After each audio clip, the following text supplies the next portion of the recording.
Metroid's future may be looking pretty damn good right now, but let's rewind a bit. Back to 2016. A mere 5 years ago, Metroid fans had nothing to play aside from Federation Force, but honestly, does that really count? And yeah, I said this stuff already, but I left out one very important detail. Around the time of Metroid's 30th anniversary, which Nintendo was completely ignoring and out of pretty much nowhere, came one of the highest rated fan games of all time. Another Metroid 2 remake was made by mostly one guy in his free time over the course of 10 years, and you can kinda tell it took that long to make. Like, you have to understand that around this time, there was nothing for this series. We had no way of knowing that a year later we would get confirmation of not one, but 2 new Metroid games.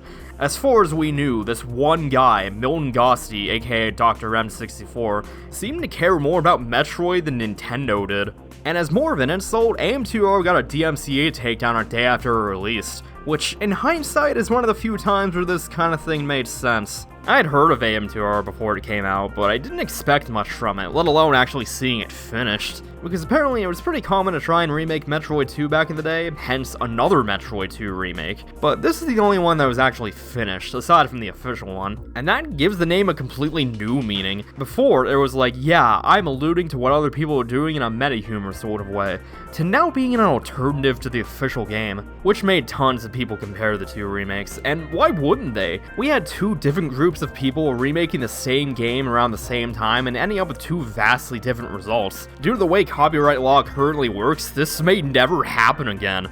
But I chose to just ignore AM2R for my Samus Returns review. I don't see any issue comparing official releases to fan projects, but I wanted to judge Samus Returns for what it is. I'm sure someone on the development team knew AM2R existed, but I heavily doubt it had any real influence on the project. So when talking about fan projects, there are no rules for me. If I'm like, oh, SR did this thing better, or I like this thing about AM2R more, then sure, why not? After all, AM2R is in my top 5 favorite Metroid games, so why not compare it to the official games now that I'm finally talking about it? I only finished the game once, so I was really looking forward to jumping back into it. And I haven't touched the game at all since the new stuff that was added, so I'm curious about what was changed and improved.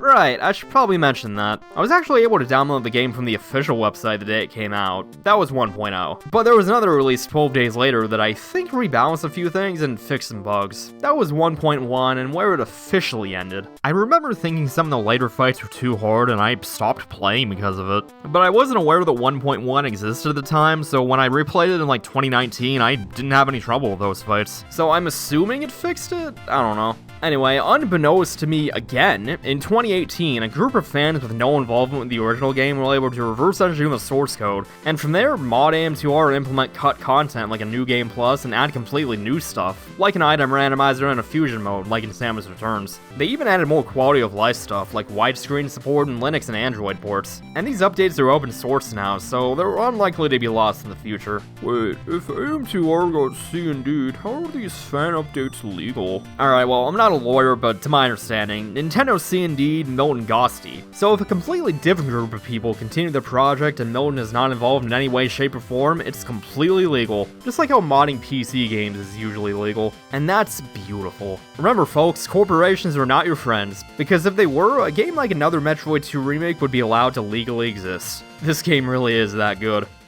Okay, look, this is the 3rd time I'm talking about Metroid 2's story. Too long, didn't read. Kill every last one of them! Although AM2R actually had the same idea as Samus Returns. Use a text-based story intro like the other games did. The game also automatically scans areas and bosses, giving you data entries to read. It's a nice touch and helps flesh out the world a bit. This place doesn't seem like some random cave structure anymore. There's actual facilities and presence here. It's of course all abandoned, but it's a lot more interesting than Subterranean Biome number 3. Because AM2R's main goal is to expand on the original Game Boy game and make it more interesting, while also remaining as faithful as possible to the original design. I was struggling to find things that felt familiar in Samus Returns, but almost everything about AM2R reminded me of Metroid 2. Even the music that was mostly bleeps and bloops has been subtly ingrained into the new soundtrack. And can we just talk about how good the soundtrack is? Each area has its own theme now, and even the original tracks sound like official Metroid music. And it's all just so damn catchy. I especially like how the main theme gets a variant as you go deeper into the planet. Out of all the versions of Metroid 2, what sets AM2R apart most is how your main goal of killing Metroids is just somehow in the background of everything else. Yes, you do need to do this in order to progress in the game, but it's so easy to forget that's what you're supposed to be doing. I really don't know how to describe this. I think it's a combination of Metroids mostly being in the main exploring path, so you can't miss any as long as you look around, and exploration just being plain fun. Because despite the fact that this is a fan game, it controls just as well as the official ones, better in some areas. I wasn't too big on the wall jump at first. It's been restored to its full Super Metroid glory, but you get so little height from it that it was hard to use. But then you get the high jump and it's never felt better. And seeing how you can already scale any wall with a spider ball, wall jumping just lets you do it faster. Otherwise, it plays pretty similar to Zero Mission, but you have a few options to further customize that. There's 2-button diagonal aiming like Super, toggling between missiles and beam instead of just holding the R button or whatever. You can even turn off the low health beeping if you want. Why do more games not have this option? I mean, it's a nice warning, but come on, I'm almost dead, I get it, shut up already. AM2R has a morph ball button too. Yeah, thanks. Although it doesn't feel as good as in Samus Returns. It felt like you kept some of your upward momentum, which helped boost you toward the hole you were likely trying to get into, but you just kinda drop instantly here. It's a minor issue, but the power grip at least lets you get into small holes quickly. Ledge grabbing is a bit too sensitive though. I often climbed up 1 or 2 tile ledges instead of jumping, and that got annoying. But hey, you can turn it off if you get really annoyed by it. Just like every other ability. Seriously man, there isn't much reason to want to toggle abilities, but it's so cool that you can do that to begin with. It really goes to show how much care was put into this.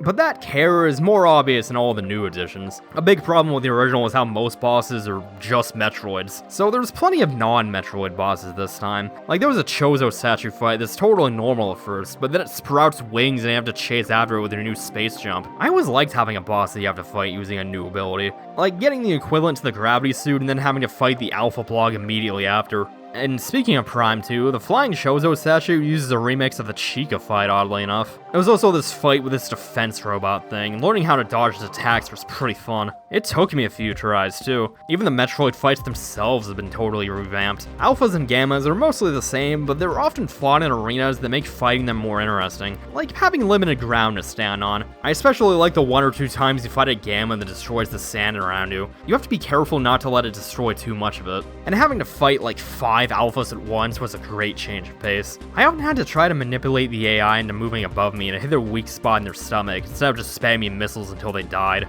You end up being able to do that anyway, but it feels more earned now that you've learned how to fight them efficiently. They sprout legs at the Zeta stage, so you have to aim your shots at their stomach, almost like you would in Mega Man. These guys are difficult too. You often have to fight them in tight spaces, so there's not a whole lot of room to dodge. Omegas though, yeah, they nerfed them too much. I remember these guys being stupidly hard on 1.0, but they're probably the easiest stage now. You have enough super missiles to kill them in like 30 seconds by the time you fight any. Running out of supers isn't even a problem, because all your missiles and health get recharged at save points. Health refills at save points is fine, but missiles just feel like overkill. I get that they never wanted you to farm for ammo or health, but it's been overcorrected. Periodic ammo stations like in every other game would have been preferable to me. Look, it's just hard to see these guys as big and menacing when they go down so easily you don't even have time to be intimidated.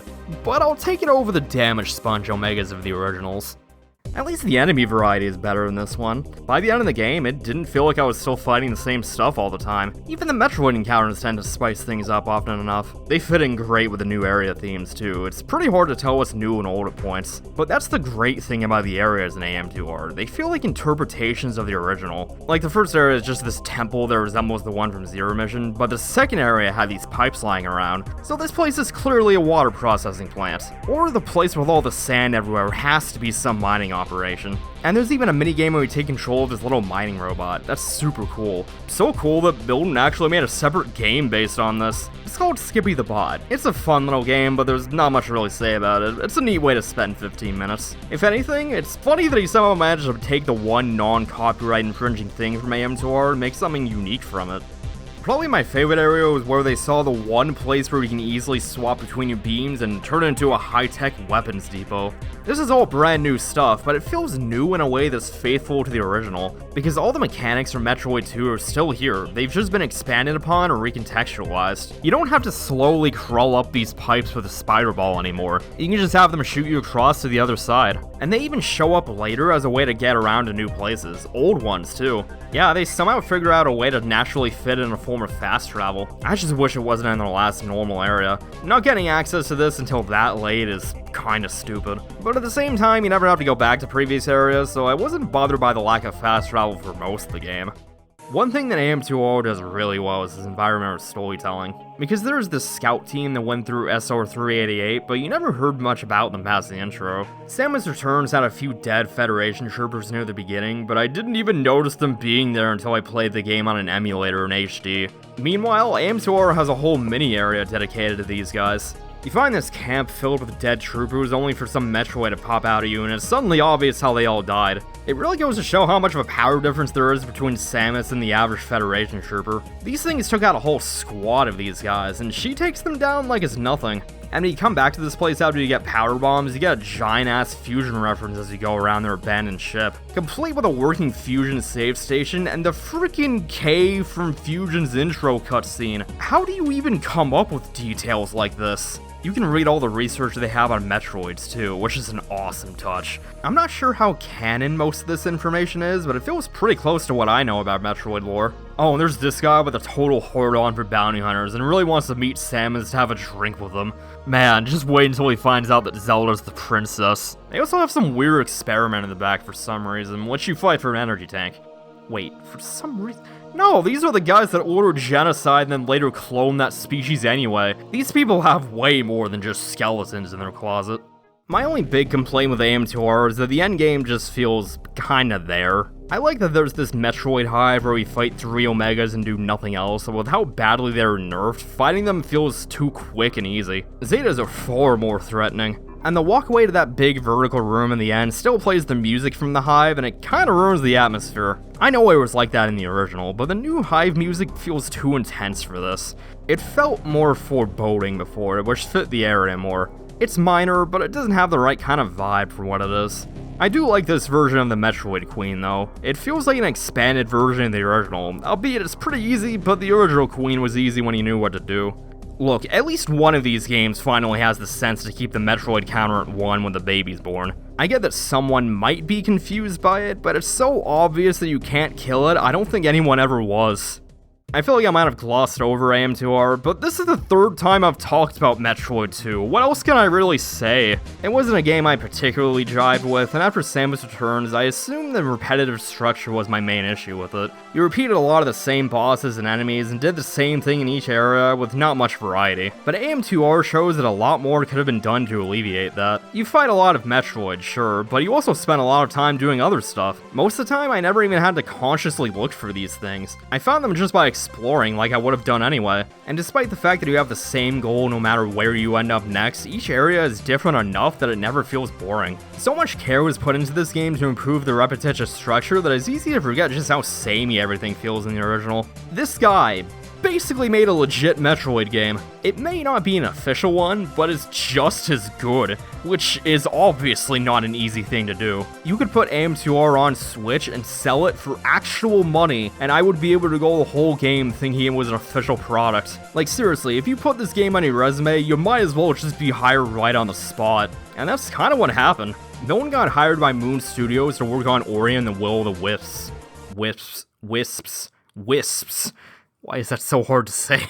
Yeah, there he is. After how good that game turned out, his talent isn't going to waste, which is an amazing thing to hear. So many fan games get taken down and we never hear from their developers again. It's a shame that plenty of young game devs just get discouraged and give up. But hey, we live in a timeline where a separate group of fans were able to improve AM2R and the original creator was able to work on similar games because of it. With current copyright laws, that's about the best outcome you can really get, especially when Nintendo is involved.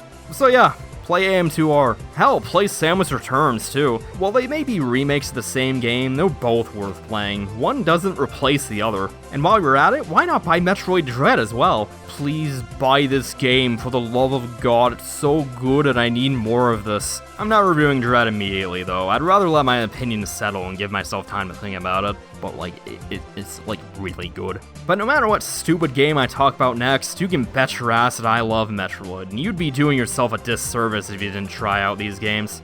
This has been Flame Guy, and I never want to talk about Metroid 2 ever again. Take care everyone, and I'll see you all next mission.